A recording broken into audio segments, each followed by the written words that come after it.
Hello friends, welcome to टेस्टा की। और आज से जो है हम 10th क्लास का जो मैथ है उसको स्टार्ट कर रहे हैं। और आप लोगों की डिमांड पर ये बहुपद का जो चैप्टर है ये लेकर आए हैं। और आज इसका बेसिक जानेंगे, फिर उसके बाद कुछ क्वेश्चन करेंगे। ठीक है। 10th क्लास का हमारा मैथ है। ठीक है, बहुपद चैप्टर का नाम एक्सरसाइज 2 है।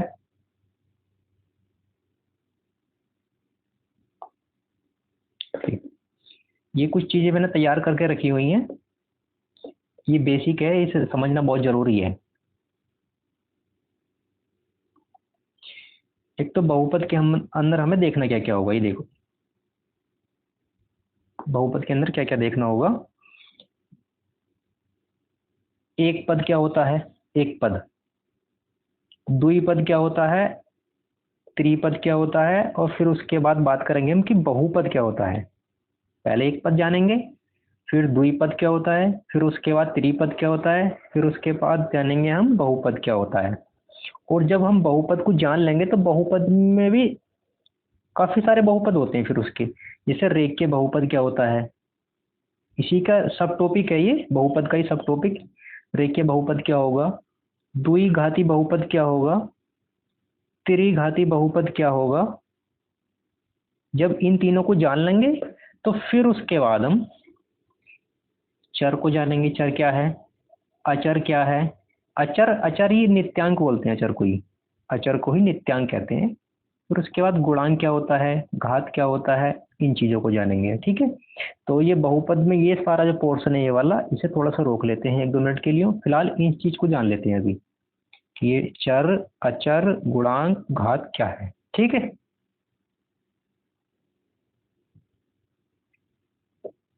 तो पहला ये हमारा कि चर क्या है।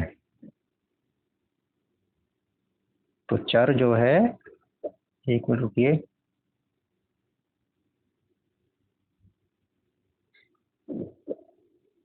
चर देखिए, जो इंग्लिश में जो लेटर्स होते हैं, इंग्लिश के लेटर्स, जब हम उन्हें बहुपद में यूज कर लेते हैं, जैसे एक्स,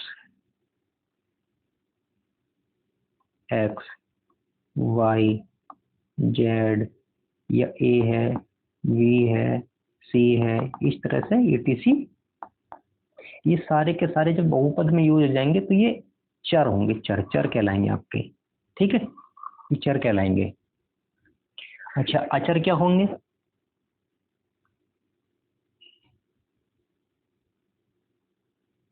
चर तो आपको क्लियर हो गया ना, चर क्या होता है। अचर क्या होंगे? अचर नंबर, जो आपके नंबर होते हैं, जैसे 1 है, 2 है, 3 है, 4 है। इस तरह से माइनस में भी हो सकते हैं, -3 हो सकता है, 5/4 हो सकता है। इस तरह की चीजें जो होंगी ये अचर होंगे, यानी कि नित्यांक होंगे। नित्यांक या अचर एक ही बात है। ठीक है, ये चीजें भी क्लियर। फिर उसके बाद बात करते हैं गुणांक की। गुणांक क्या होते हैं? जैसे मैं आपके सामने एक बहुपद लिखता हूँ। मैंने लिखा ये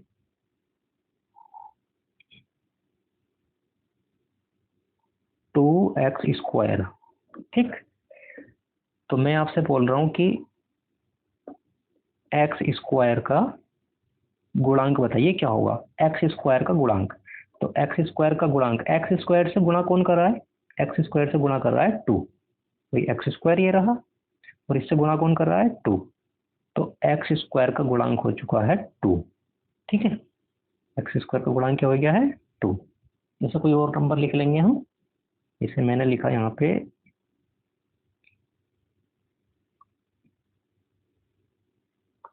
-5y², और लिख लेता हूँ +6x।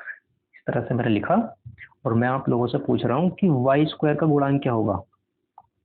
y² का गुणांक, तो आप लोग बता देंगे कि y² ये रहा, और y² से गुणा किसकी हो रही है? -5, -5। तो -5 क्या हो गया है, वाई स्क्वायर का गुणांक। ठीक है। अच्छा मैं आप लोगों से पूछता हूँ कि भाई एक्स का गुणांक बताइए क्या होगा, एक्स का गुणांक। तो एक्स की मल्टीप्लाई, एक्स की गुणा किससे हो रही है, 6 से हो रही है, और वो भी प्लस के 6। तो आप लोगों को बता देना है कि एक्स का जो गुणांक होगा वो क्या होगा, 6 होगा। ठीक है, तो एक्स का गुणांक होगा 6। क्लियर है पॉइंट। ठीक,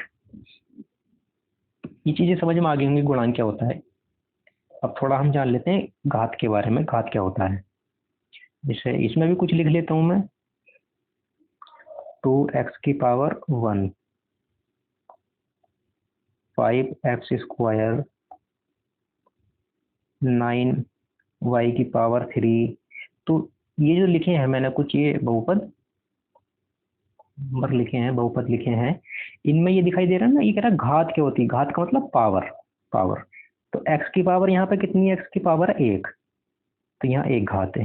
ठीक, यहाँ x की पावर कितनी है 2, तो यहाँ 2 घात है। यहाँ x की पावर 3 है, तो यहाँ 3 घात है, 3 घात है। तो ये घात होती है ये वाली। ठीक है, मतलब कोई भी एक पूर्ण नंबर, पूरा नंबर होना चाहिए, और चर की जो भी पावर होगी, ये चर ही तो है, ये चर है, ये चर है, ये चर है, और ये क्या है, ये 2 क्या है यहाँ पे, ये x का गुणांक है।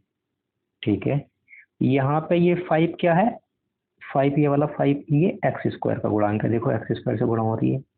9 क्या है, 9 गुणांक है किसका, y की पावर 3 का। ठीक, लेकिन ये पावर जो चल रही है ये है घात, घात। ठीक है, चर की घात, यहाँ y की पावर 3, यहाँ x की पावर 2, यहाँ x की पावर 1, तो ये घात है। क्लियर है ये चीज।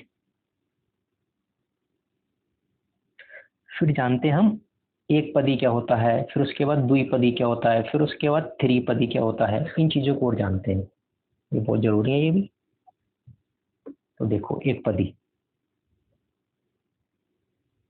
जिस बहुपद में, जिस बहुपद में केवल एक ही, केवल एक ही पद होता है, एक ही पद होना चाहिए, उसे एक पदी कहते हैं। ठीक है, एक पदी का मतलब सिंगल टर्म होनी चाहिए बहुपद के अंदर, केवल एक टर्म। ठीक है, अभी मैं समझाऊंगा इसको, शॉर्ट में बताऊंगा आपको तो सारा क्लियर हो जाएगा वहां से। देखिए एक पद कैसे होगा,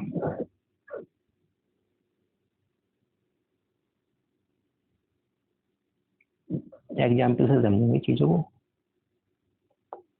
देखो मैंने लिखा 3x, 3x जो है इसमें केवल एक पद है, केवल एक पद है ये, यानी कि एक टर्म है ये, केवल एक टर्म।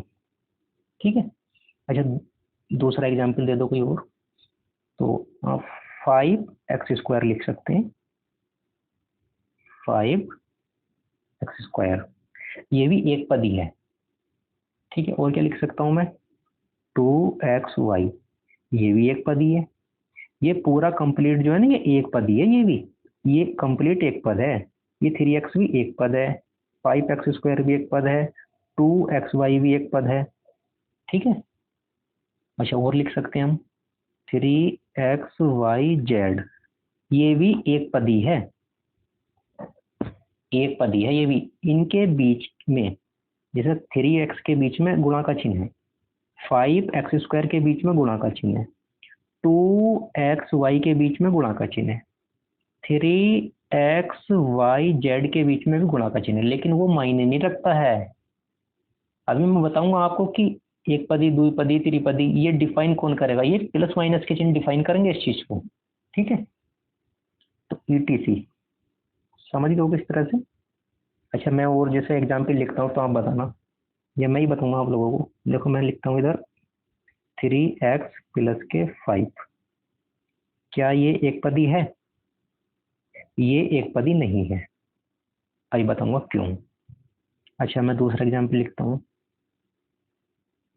5x² - 2, क्या ये एक पदी है, बिल्कुल नहीं, ये भी एक पदी नहीं है। तीसरा एग्जाम्पल लिखते हैं हम लिखते हैं 2xy + xz, क्या ये एक पदी है, बिल्कुल नहीं, ये भी एक पदी नहीं है। कारण है, क्यों नहीं एक पदी? क्योंकि देखो इसमें टर्म कितनी होगी, इसमें दो टर्म हो गई, यानी कि दो पद हो चुके हैं इसमें। 3x प्लस 5 में दो पद हो गए, एक तो 3x और फिर प्लस के 5। देखो प्लस माइनस लगने से पद का डिफाइन का पता चलेगा, पद कितने हैं। प्लस से देखो इधर को 5 है और प्लस से पहले इधर 3x है, यानी कि प्लस ने दो पद कर दिए। ये एक पद तो ये हो गया प्लस के 5, एक पद हो गया 3x, दो पद हो गए इसमें, यानी कि दो टर्म हो चुकी हैं। तो ये एक पद ही नहीं रहा, ये हो गया द्विपदी। ऐसे यहाँ पर 5x² एक पद हो गया और माइनस के 2 ये दूसरा पद हो गया, यानी कि द्विपदी हो गया ये भी। फिर यहाँ देख लो 2xy ये एक पद हो गया, फिर प्लस के xz ये एक पद हो गया। तो पद कितने हो गए? दो हो गए, इसलिए ये एक पद ही नहीं है। ठीक है, क्लियर हो गया होगा ये चीज। द्विपदी जानते हैं, द्विपदी ये है जिस बहुपद में दो पदों को योग का मतलब प्लस एवं अंतर का मतलब माइनस के माध्यम से दर्शाया जाता है। ठीक है, तो अभी जो हमने पीछे दर्शाए थे ये देखो, यहाँ पे देखो, यहाँ पे प्लस था, ये यहाँ पे माइनस, यहाँ पे फिर प्लस। तो प्लस माइनस के योग से दर्शा रहे हैं ना, प्लस माइनस से दर्शा रहे हैं इन चीजों को हम। और देखो दो टर्म है, तो ये द्विपदी है। ठीक है, एग्जाम्पल लिख लेते हैं इसके हम।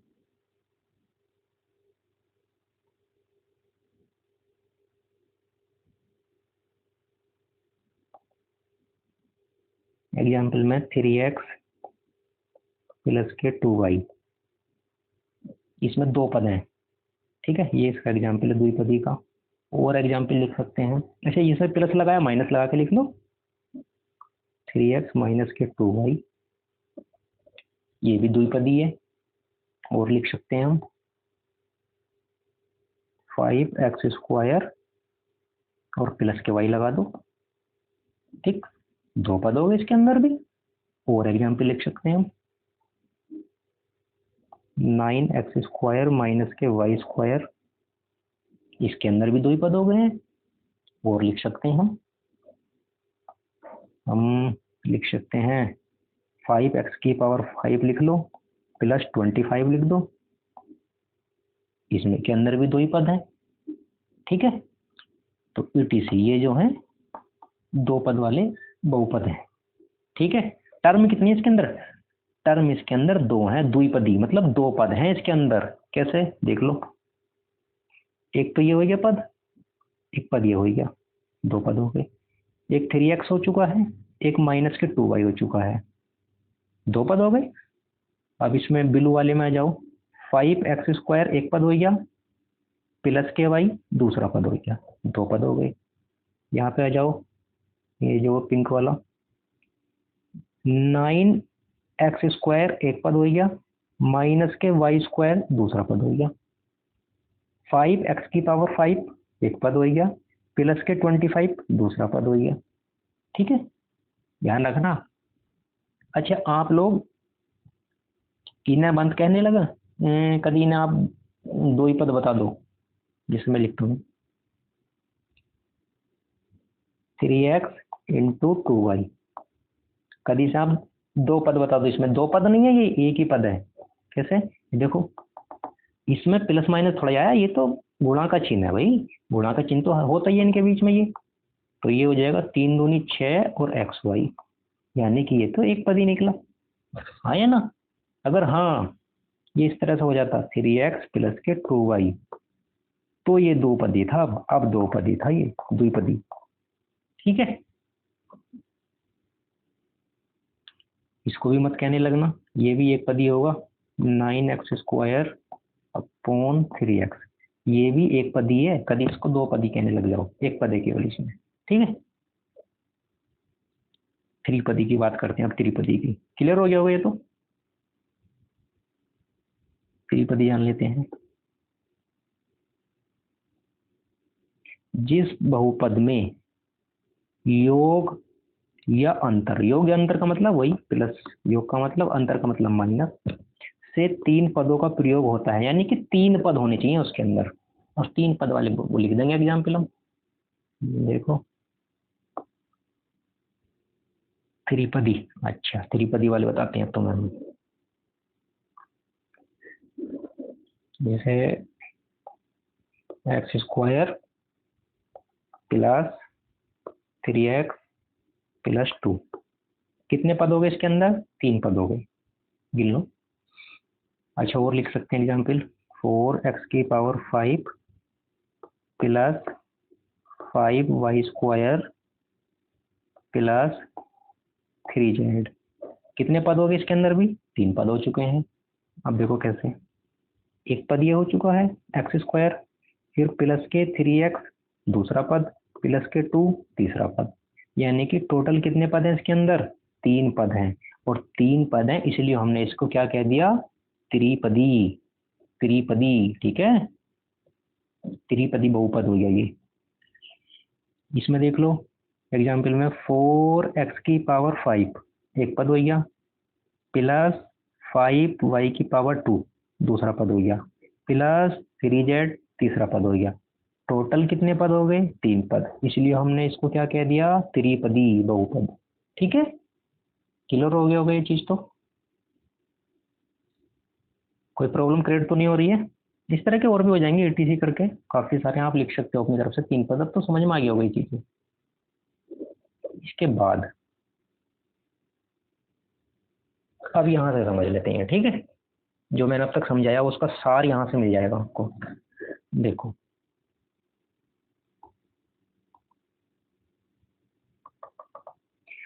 ये है, मैंने बताया था ना, केवल नंबर होगा, केवल नंबर, केवल नंबर है, ये केवल माइनस के साथ, तो ये दिखाई दे रहा है आपको माइनस के साथ, इस माइनस को भी थोड़ा सा हटा लो क्योंकि ऑपरेट का काम कर रहा है, बस नंबर नंबर की बात चलेगी। ये 7 जो है, 7 क्या है? कांस्टेंट है, कांस्टेंट का मतलब अचर पद है, नित्यांक है, ठीक है, ओके। तो फिर ये y क्या है? y, और इधर x² क्या है? ये दोनों आपके वेरिएबल हैं, और वेरिएबल का मतलब चर है, चर, जो आपने हिंदी में भी सीखा था उसको, इन्हें बोलते हैं हम चर, ठीक है। ये चर का काम कर रहे हैं, 7 किसका काम कर रहा है यहाँ पे? अचर का, नित्यांक है, अचर है, ये अचर पद, देखो बिल्कुल अचर पद है, ठीक है, कोई है ही नहीं XYZ लगा हुआ कुछ, ठीक है। अच्छा ये यहाँ पे 2, यहाँ 2 क्या कर रहा है ये, और ये 5 क्या कर रहा है? ये है भैया गुणांक, कोपिशेंट। 5 किसका गुणांक है? 5 x² का गुणांक है। 2 किसका गुणांक है? 2 y का गुणांक है, ठीक है। गुणांक से कितना है भी तुमने? हाँ, तो ये कोपिशेंट, गुणांक को बोलते हैं कोपिशेंट, ठीक है इंग्लिश में, ठीक। एक्सपोनेंट, एक्सपोनेंट क्या? वैल्यू, मतलब आपकी पावर, घात, ठीक है। इसकी पावर कितनी है? 2, और y की पावर है 1, ठीक। ये एक्सपोनेंट होता है आपका, एक्सपोनेंशियल वैल्यू। अच्छा इस चीज, इस सारे सिस्टम को, इस पूरे समूह को, पूरे ग्रुप को कौन ऑपरेट कर रहा है? प्लस माइनस ऑपरेट कर रहे हैं इस स्विच को। देखो कैसे, देखो यहाँ पे, यहाँ माइनस का चिन्ह, यहाँ प्लस का चिन्ह, ठीक है। ये हैं आपके ऑपरेट करने वाले। कैसे? अगर प्लस माइनस के स्थान पर, इन दोनों के स्थान पर, इनके स्थान पर आप गुणा का चिन्ह लगा दो तो ये एक पदी बन जाएगा, एक पदी, हाँ या ना। प्लस माइनस में से किसी एक को अगर तुमने, देखो अगर तुमने दोनों को ही गुणा का चिन्ह कर दिया, प्लस को भी माइनस को भी, तो ये बन जाएगा एक पदी, सबकी गुणा हो जाएगी फिर, ठीक है, एक पदी बन गया। अगर प्लस माइनस में से केवल एक को करोगे किसी को, या तो प्लस को कर लो गुणा का चिन्ह, या माइनस को कर लो गुणा का चिन्ह, तो फिर ये द्विपदी बन जाएगा, ठीक है। और अब दोनों प्लस माइनस रहेंगे तो अब इस टाइम पे त्रिपदी है, तो देखो प्लस माइनस के खेल से सारा सिस्टम बदल जा रहा है, पद का पूरा, ठीक है। इसलिए ये ऑपरेट करते हैं, ऑपरेटर हैं ये, ऑपरेटर, ऑपरेट करने वाले, सारा सिस्टम बदल दे रहे हैं प्लस माइनस, गुणा से फर्क नहीं पड़ेगा, ठीक है।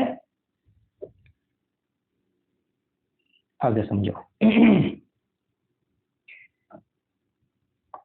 रेखीय बहुपद क्या होता है? रेखीय बहुपद, रेखीय बहुपद क्या होता है? रेखीय बहुपद का मतलब है जिस बहुपद में चर की घात 1 होती है, हाईएस्ट पावर कितनी होती है? 1। देखो जैसे मैं एक लिखता हूं, इसका रूप क्या होता है, इसकी फॉर्म क्या होती है? इसकी फॉर्म होती है इस तरह से,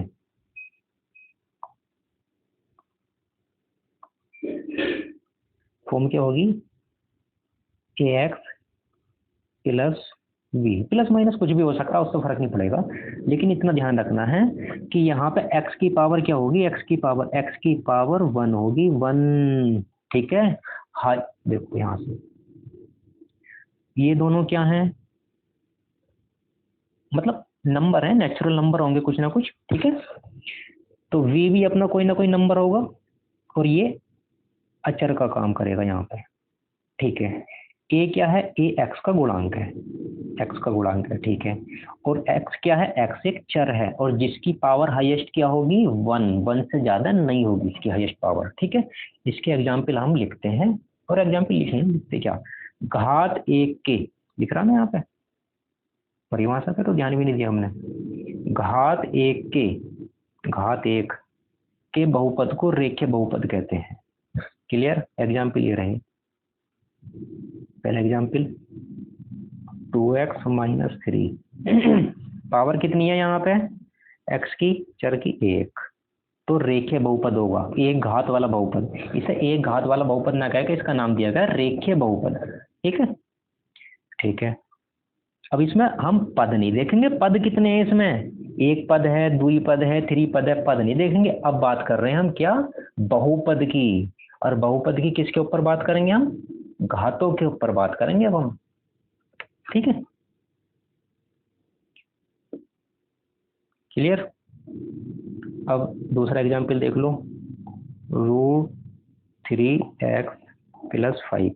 यहाँ पे भी पावर कितनी है x की? 1, यानी कि ये भी रेखीय बहुपद है। तीसरा एग्जाम्पल देख लो ये वाला, y + √2। यहाँ पे भी y की पावर कितनी है? 1 है, यानी कि ये भी कैसा बहुपद है? ये भी रेखीय बहुपद है। क्लियर हो गया होगा ये चीज तो? ठीक है, और ध्यान रखना एक चीज बहुत ज्यादा इंपॉर्टेंट है। क्या? ये a जो है, ये वाला a, ये a, अगर आपने इसको 0 कर दिया, देखो a बराबर 0, अगर आपने a को 0 कर दिया, अगर a 0 हो गया तो ये पूरी वैल्यू 0 हो जाएगी। भाई अगर a की जगह तुमने 0 रखा और x से गुणा हो रही है, तो 0 की किसी चीज से भी मल्टीप्लाई करो, 0 बना देगा, प्लस v। तो यानी कि ये तो 0 बन गया और प्लस v, तो ये क्या आएगा? v निकल के आएगा। तो फिर यहाँ से x की पावर तो गायब ही हो जाएगी। जब x की पावर गायब हो जाएगी तो फिर ये रेखीय बहुपद कहाँ बचा? इसकी पावर 1 जो थी वो तो खत्म हो चुकी है। तो इसलिए ध्यान रखना है, माइंड में फिट कर लेना है क्या, कि a बराबर 0 बिल्कुल नहीं होना चाहिए किसी भी कीमत पे। a 0 नहीं होना चाहिए, चाहे v 0 हो जाए भले। ठीक है, a 0 नहीं होना चाहिए, इस चीज को ध्यान रखना है। क्लियर? द्विघात बहुपद, इसे देख लेते हैं। ये कह रहा है घात 2 के बहुपद को द्विघात बहुपद कहते हैं। घात 2 होनी चाहिए उसमें। ठीक है, एग्जाम्पल ये रहे 2x² + 3x - के 2/5। देखो 2x² + के 3x - के 2/5। तो यहाँ देखना जरा, पावर कितनी है? हाईएस्ट पावर कितनी होनी चाहिए? 2, घात 2 है। भाई 3 घात नहीं कर सकते आप, फिर वो त्रिपदी मतलब त्रिघात वाला बहुपद कहलाया जाएगा। इसलिए घात 2 ही होनी चाहिए हाईएस्ट। हाईएस्ट घात 2 होगी तो वो कैसा बहुपद होगा? द्विघात बहुपद होगा। ठीक है, इसमें देखो टर्म तो 3 है, यानी कि पद 3 है, एक पद, दूसरा पद, तीसरा पद, लेकिन पद की तो बात ही नहीं चल रही। यहाँ तो पद की बात ही नहीं चल रही, यहाँ तो बात चल रही है द्विघात।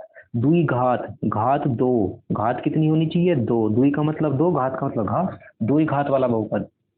ठीक है, और देखो y² - के 2, ये भी एक बहुपद है, लेकिन इसमें 2 टर्म है, 2 पद है, एक ये रहा, एक ये रहा, एक y² हो गया, एक -2 हो गया। ये देखो पावर कितनी जा रही है? हाईएस्ट पावर कितनी जा रही है इसकी? हाईएस्ट पावर जा रही है 2, इसका मतलब द्विघात बहुपद है ये भी। ठीक है, इसके लिए भी रूल है क्या? इसका रूप होता है ये, a x square plus b x plus c. ध्यान रखना इस चीज को, इसके अंदर भी ए कभी भी 0 के बराबर नहीं होना चाहिए। अगर ए 0 के बराबर हो गया तो फिर ये द्विघात कहाँ रह जाएगा भाई। ए अगर 0 के बराबर हो गया तो ए 0, तो एक्स स्क्वायर को भी 0 कर देगा और पूरा 0 हो जाएगा। फिर ये जब पूरा 0 हो गया तो बचेगा क्या हमारे पास, केवल वी एक्स जमा सी, ये बचेगा। और जो कि द्विघात बिल्कुल नहीं बचेगा फिर ये भाई, घात 2 तो छपा होगा यहाँ से, ठीक है। तो इसलिए एक्स 0 के बराबर नहीं होना चाहिए बिल्कुल भी, ठीक है। क्लियर हो गया ये भी शायद, आई होप। अब आगे देखते हैं नेक्स्ट। हो इसको अभी थोड़ी देर के लिए रोकता हूँ मैं।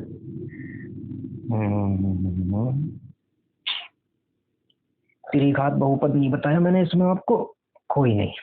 चलो मैं त्रिघात बहुपद पर जाता हूँ अब। हम ही बता देते हैं आप लोगों को, कोई दिक्कत वाली ऐसी बात नहीं है।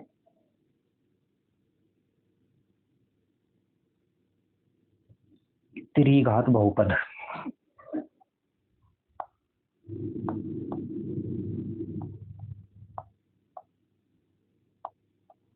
त्रिघात बहुपद क्या होगा। त्रिघात बहुपद सिंपल सी चीज है, हिंदी क्या होगी, घात 3 के बहुपद को त्रिघात बहुपद कहेंगे, ठीक है। ये कहते हैं, ऐसा मान लीजिए। एक एग्जाम्पल समझाएंगे अब आपको इसके हम। एग्जाम्पल कहाँ गए रे बाबा, एग्जाम्पल, अरे एग्जाम्पल रे बाबा।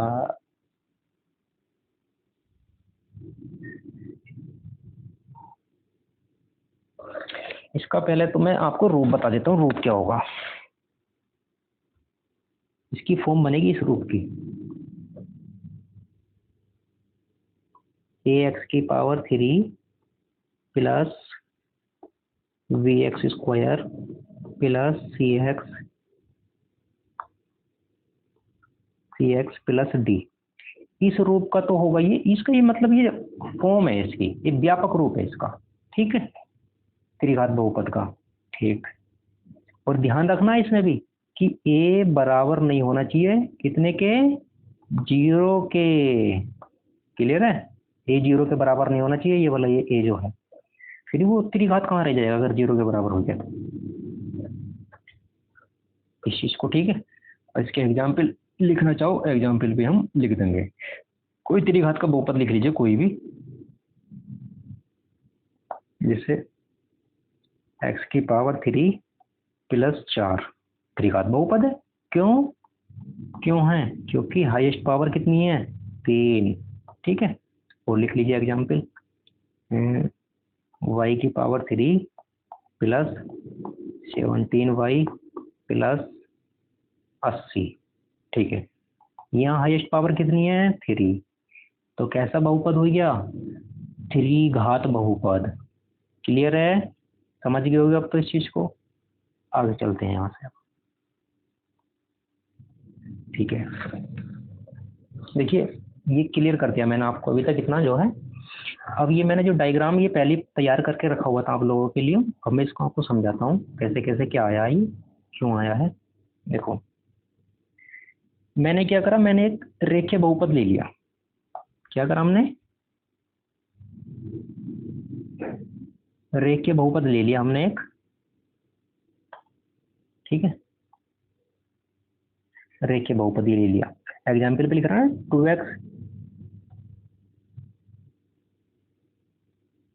2x प्लस 3, ये जो लिखा हुआ ये एक रेखीय बहुपद है, क्योंकि पावर है एक एक्स की, तो रेखीय बहुपद है।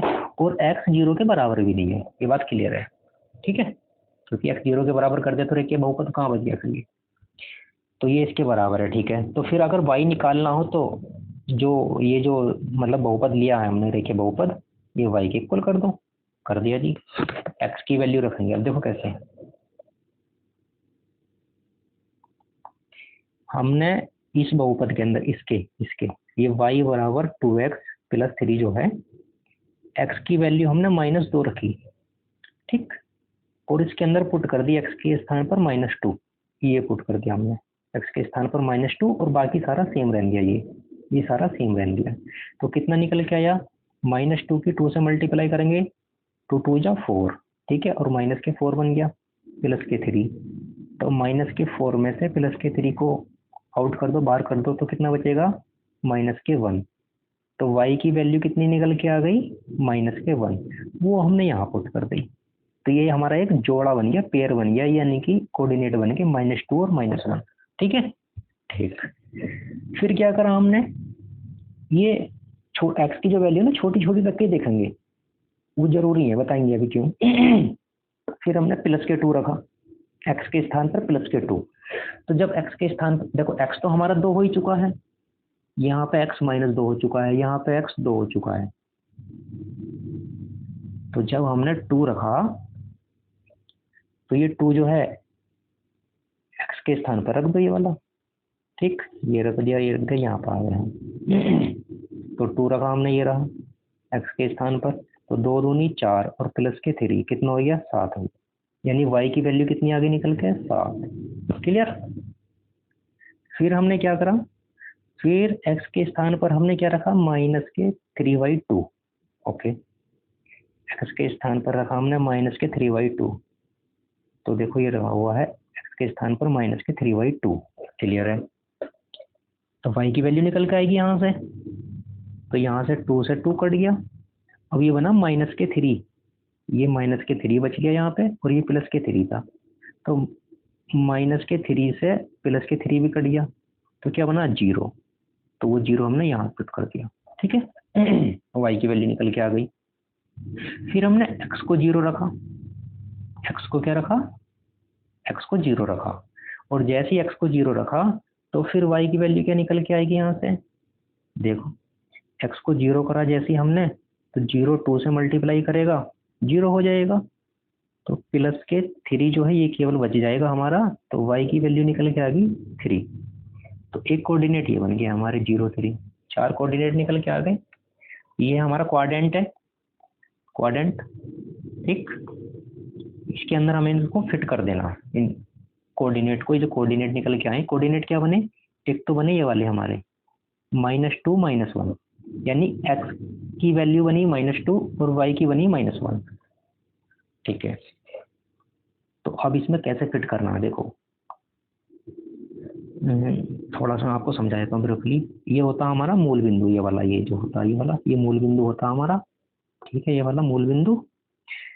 इस बिंदु से इधर की साइड चलोगे, इधर की साइड, थोड़ा पेन दूसरा लेता हूँ मैं, इस बिंदु से मूल बिंदु 0 0, यहाँ पे 0 0 है, ये ग्रीन वाला जो 0 0, यहाँ से चौराया जो ये 0 0 है, चौराया ये, यहाँ से राइट साइड में चलोगे x की तरफ को, केवल x की तरफ को, तो प्लस में चलेंगी वैल्यू, देखो +1 +2 +3 +4 +5।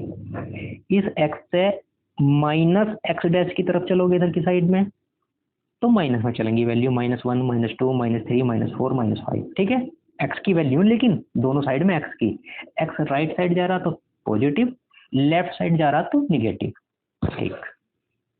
अच्छा, अब यहाँ से देखो, ये y है, y ये वाला y, और ये y' है, तो y की साइड को चलेंगे हम चौराहे से, y की साइड को, तो हमारी पॉजिटिव वैल्यू चलेंगी, +1 +2 +3 +4, ठीक है, और चौराहे से y' की तरफ को चलेंगे इस साइड को, तो माइनस में चलेंगी वैल्यू, देखो -1 -2 -3 -4, ठीक है। तो हमें ये कोऑर्डिनेट फिट करने थे, ये बात तो आप समझ गए होंगे, मैं इसको हटा दे रहा हूँ यहाँ से।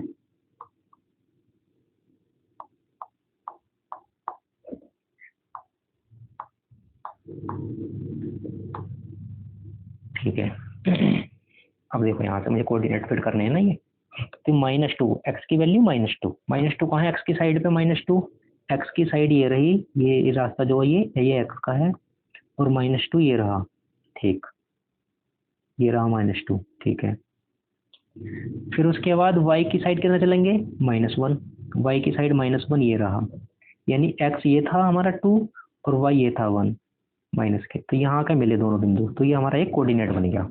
ठीक है, फिर x की साइड कितना चलेंगे 2 और y की साइड 7, x की साइड चलेंगे हम 2 प्लस के, तो ये रहे x की साइड 2 और y की साइड 7 पॉजिटिव, तो y कहीं यहाँ जाएगा पॉजिटिव, यहाँ पे ये ऐसे ऐसे चलते चलते चलते चलते ये y पॉजिटिव कहीं यहाँ हो जाएगा, दोनों कहाँ मिलेंगे, दोनों कहीं यहाँ मिलेंगे इस बिंदु पे, इस वाली बिंदु पे। ठीक है, ठीक, फिर उसके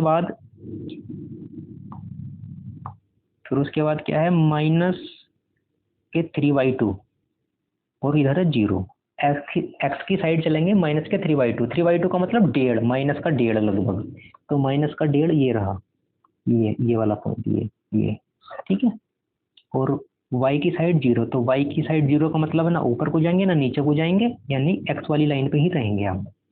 ठीक है, कहीं को चल ही नहीं रहे, y तो 0 है, तो यही वाला पॉइंट हो जाएगा। फिर x की साइड कितना चलेंगे 0, x की साइड 0 चले, तो यानी कि ना x की साइड 0 का मतलब है कि मूल बिंदु पे रहेंगे यहीं पे। ठीक है, और y की साइड 3, y की साइड 3 ये रहा, तो ये बिंदु कौन कौन से मिल गए हमें, ये मिल गए बिंदु, एक ये रहा, एक ये रहा बिंदु, एक ये रहा और एक ये रहा।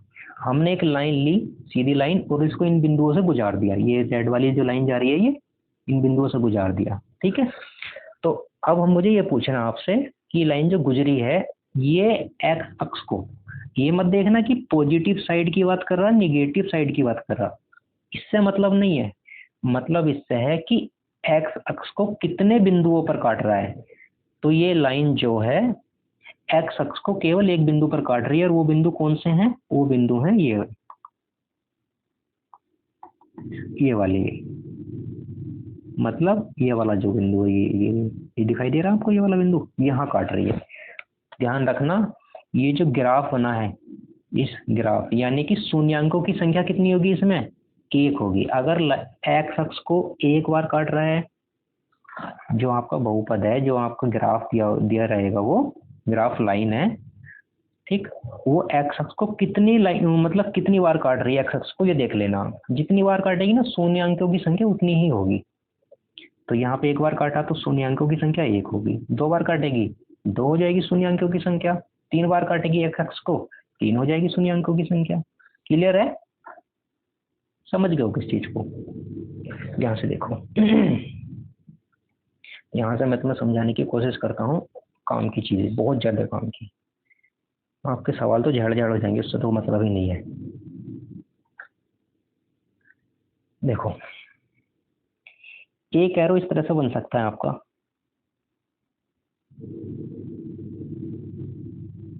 इस तरह से एरो,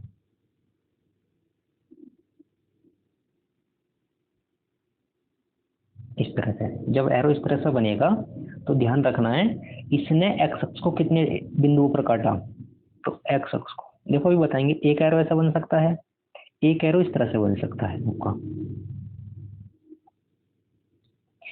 एक एरो आपका इस साइड से ही बन जाएगा इस तरह से कि वो ना तो एक्स अक्ष को काटेगा यहाँ से, ठीक, इस तरह से भी जा सकता है, या ऐसा हो सकता है कि छू के जाए एक्स अक्ष को केवल,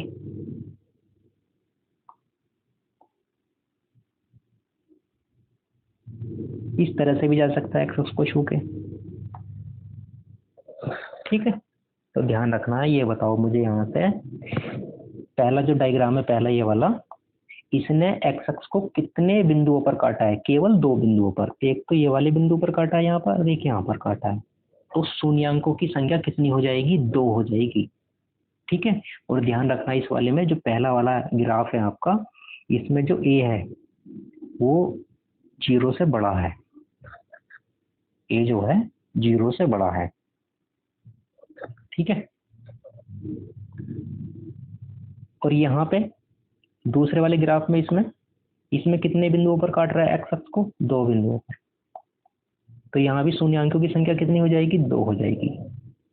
यहाँ आ जाओ, ये वाला जो ग्राफ है तीसरे नंबर का, यहाँ पर केवल टच करके जा रहा है एक्स अक्ष को, कोई बात नहीं, टच करने का मतलब है कि एक बार काट रहा है, ठीक है। तो शून्यांकों की संख्या कितनी हो जाएगी, एक। यहाँ पर भी टच करके जा रहा है, फोर्थ में इसमें टच करके जा रहा है यहाँ पे, तो टच करने का मतलब है कि एक्स अक्ष को काट रहा है, तो शून्यांकों की संख्या कितनी, 1, ठीक है। अब इसमें आ जाओ फिफ्थ वाले में, यहाँ पे शून्यांकों की संख्या कितनी होगी, यहाँ पे शून्यांकों की संख्या होगी 0। उसका कारण क्या है, एक्स अक्ष को काट ही नहीं रहा, ऊपर से ऊपर ही निकल गया, डर के भाग गया पहले ही, ये नीचे से नीचे ही भाग गया डर के, मतलब एक्स अक्ष को नहीं काट रहा, तो क्या हो गया, शून्यांकों की संख्या 0, ठीक है।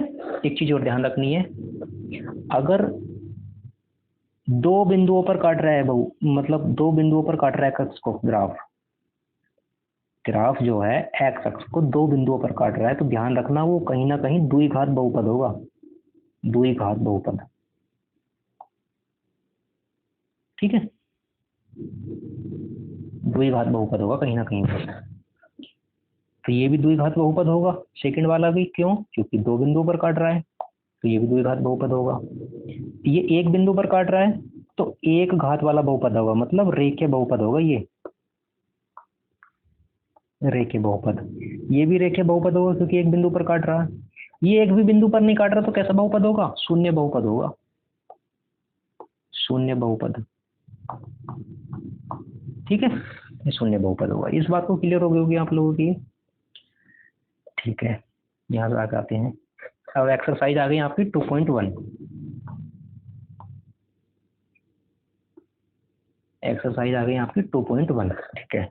किसी बहुपद px के लिए y बराबर px है, यानी px कुछ भी हो उसे y के बराबर रख दो, ठीक है, का ग्राफ नीचे आकृति 2.10 में दिया गया है। प्रत्येक स्थिति में px के शून्यांकों की संख्या ज्ञात कीजिए। px के शून्यांकों की संख्या बहुत आराम से ज्ञात कर सकते हैं। ये आपके 6 सवाल हैं, 1 2 3 4 5 6, 6 के 6 सवाल मैंने आगे दे रखे हैं, देखो कैसे करते हैं। शून्यांकों की संख्या निकाल रहे हैं ना हमें तो केवल बस, ठीक है। ये देखो, ये तो आपके अक्ष हो गए, ये तो आपके अक्ष हो गए, ठीक है। एक्स अक्ष कितने बिंदुओं पर काट रहा है, ग्राफ कहाँ जा रहा है आपका, ये जा रहा है ग्राफ, ये रहा, ये है आपका ग्राफ, ये कितने बिंदुओं पर काट रहा है एक्स अक्ष को, एक भी बिंदु पर नहीं काट रहा, यानी कि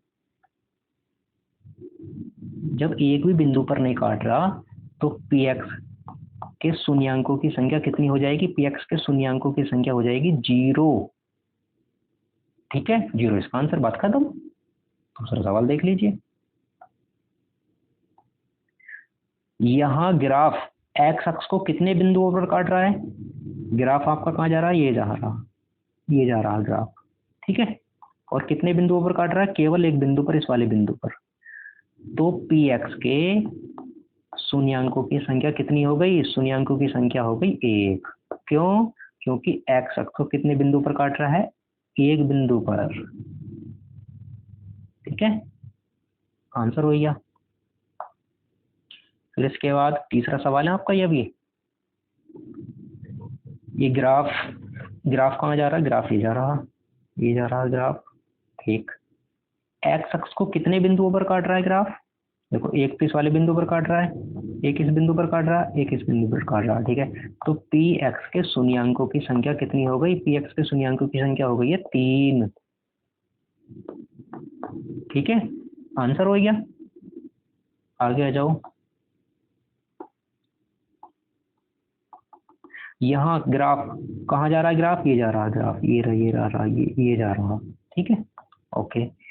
एक्स अक्ष को कितने बिंदुओं पर काट रहा है, केवल दो बिंदुओं पर, एक तो इस पॉइंट पर काट रहा है, एक इस पॉइंट पर काट रहा है, तो पी एक्स के शून्यांकों की संख्या कितनी हो गई है, पी एक्स के शून्यांकों की संख्या हो गई है 2, ठीक है, दो बिंदुओं पर काट रहा है तो 2, बहुपद कैसा होगा, द्विघात बहुपद होगा। तीन तीन पॉइंट पर काटेगा तो त्रिघात बहुपद होगा कहीं ना कहीं, वो ध्यान रखना, जितने पॉइंट पर काटेगा ना तो कहीं ना कहीं उतने ही घात का बहुपद होगा वो, इस चीज को भी ध्यान रखना है, ठीक है। इसे देख लेते हैं, ग्राफ कौन सा जा रहा है, ग्राफ जा रहा है ये कितने पॉइंट पर काट रहा है इसको, एक तो इस पॉइंट पर काट रहा है, एक इस पॉइंट पर काट रहा है, एक इस पॉइंट पर और एक इस पॉइंट पर, 4 पॉइंट पर काट रहा है एक्स अक्ष को, ठीक है। तो पी एक्स के शून्यांकों की संख्या कितनी हो गई है? 4। क्लियर, ठीक है। बहुपद कैसा होगा? 4 घात वाला बहुपद होगा ये कहीं ना कहीं, ठीक है। ओके, यहाँ कितने बिंदुओं पर काट रहा है? पहली बात तो ग्राफ देखेंगे, ग्राफ कौन सा जा रहा है? ग्राफ जा रहा है ये ग्राफ जा रहा है आपका, ठीक है।